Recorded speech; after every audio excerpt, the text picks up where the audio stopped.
Darcy Ribeiro foi um dos mais importantes intelectuais brasileiros do século XX, atuando como sociólogo, antropólogo, educador e político. Sua obra mais conhecida, chamada O Povo Brasileiro, é uma profunda análise da formação histórica e cultural do Brasil.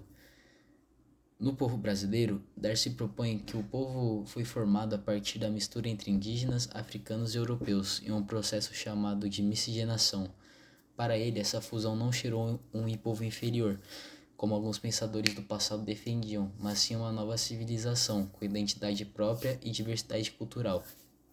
Além disso, Darcy destaca o papel da educação como ferramenta de transformação social e critica o sistema educacional brasileiro por perpetuar desigualdades. Ele acreditava que o Brasil só poderia se desenvolver plenamente se investisse em educação pública de qualidade e inclusão social. Suas ideias continuam sendo muito relevantes para entender as contradições da sociedade brasileira, especialmente no que diz respeito à desigualdade, ao racismo estrutural e à valorização de culturas populares. Já o Euclides da Cunha, ele foi um intelectual, jornalista e engenheiro militar, autor do livro Os Sertões, uma das obras mais importantes da literatura sociológica brasileira.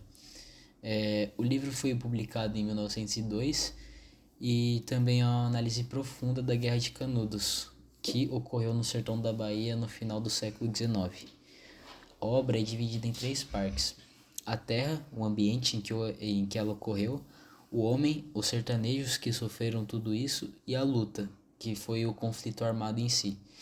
Euclides defende que o sertanejo é forte, resistente e marginalizado pelo governo e pela elite. Ele também mostra o determinismo geográfico, mostrando como o ambiente do sertão influencia o modo de vida das pessoas. Além da crítica social trazida no livro, ele denuncia a violência do Estado contra a população pobre e a falta de compreensão da elite sobre a realidade do interior do Brasil. No caso do Silvio Romero, ele foi um importante crítico literário, historiador e sociólogo, que acabou atuando no movimento intelectual que buscava construir uma identidade nacional, que valorizava a cultura, especialmente o folclore. Também defendia a ideia de que o Brasil precisava se libertar do eurocentrismo imposto e desenvolver uma cultura própria. Silvio também foi um dos principais a estudar a formação racial e cultural, reconhecendo a importância da mistura entre indígenas, africanos e europeus. Seu pensamento contribuiu bastante para a valorização da cultura nacional como base da identidade do brasileiro. José Veríssimo foi um crítico literário, professor e historiador da literatura. Sua principal obra, História da Literatura Brasileira, é um marco na tentativa de organizar e interpretar a produção literária como expressão da formação social do país. Para o Veríssimo, a literatura não é apenas uma forma de arte, mas também um reflexo da própria sociedade. E ele via nisso, na literatura, um instrumento para compreender o progresso intelectual do país e para formar uma consciência nacional. Seu trabalho teve influência na consolidação da crítica literária e no reconhecimento da importância cultural da literatura na formação do país. Ottaviani foi um sociólogo ligado à teoria da dependência e à análise crítica do desenvolvimento econômico brasileiro. Em obras como Capitalismo e Escravidão no Brasil Meridional, ele estuda como o capitalismo mudou as estruturas sociais e econômicas do país. Ele argumentava que o Brasil se desenvolveu de maneira dependente, subordinado nos interesses do capital internacional.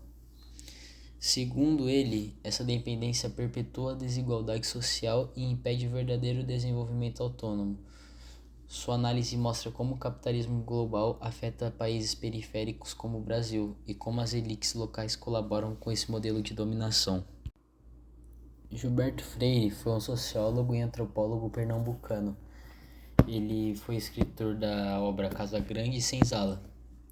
Nessa obra, o próprio analisa a formação da sociedade brasileira a partir das relações entre senhores de engenho e escravizados africanos. Freire destaca a importância da miscigenação na formação do povo brasileiro e vê na convivência entre diferentes culturas a origem de traços marcantes da identidade nacional. Embora critique a violência da escravidão, ele é acusado por alguns autores de suavizar a realidade do sistema escravocrata. Sua visão, embora polêmica, teve grande influência na maneira como o Brasil passou a entender sua herança cultural e racial. Caio Prado Júnior foi um historiador e sociólogo com pensamento marxista, autor de Formação do Brasil Contemporâneo, obra que analisa a colonização portuguesa com uma perspectiva econômica. Para ele, o Brasil foi colonizado com o objetivo de gerar lucro para a metrópole portuguesa, e essa lógica mudou toda a estrutura econômica e social do Brasil. Essa colonização voltada para o mercado gerou um modelo de desenvolvimento dependente e desigual. Caio Prado também defendia a necessidade de uma reforma agrária e de uma transformação da estrutura social para romper com o passado colonial brasileiro.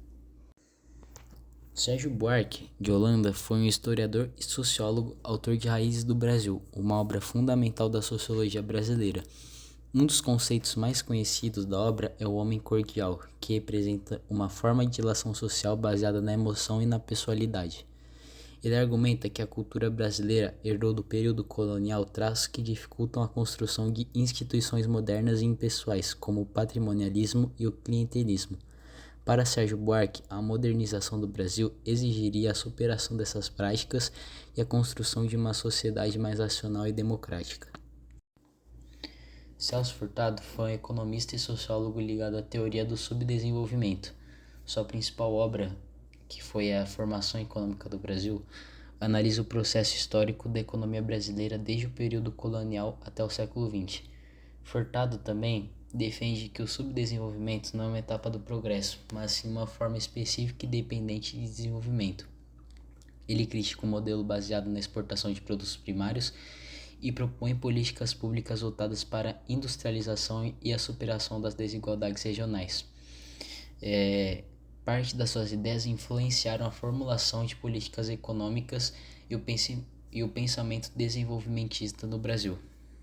Florestan Fernandes foi um sociólogo brasileiro que estava ligado à Escola de Sociologia de São Paulo e à tradição marxista.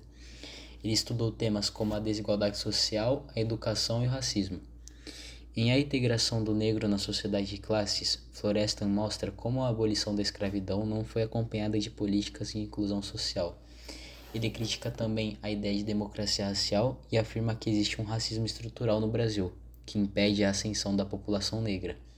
Além disso, defendia a educação como ferramenta da transformação social e democratização da sociedade.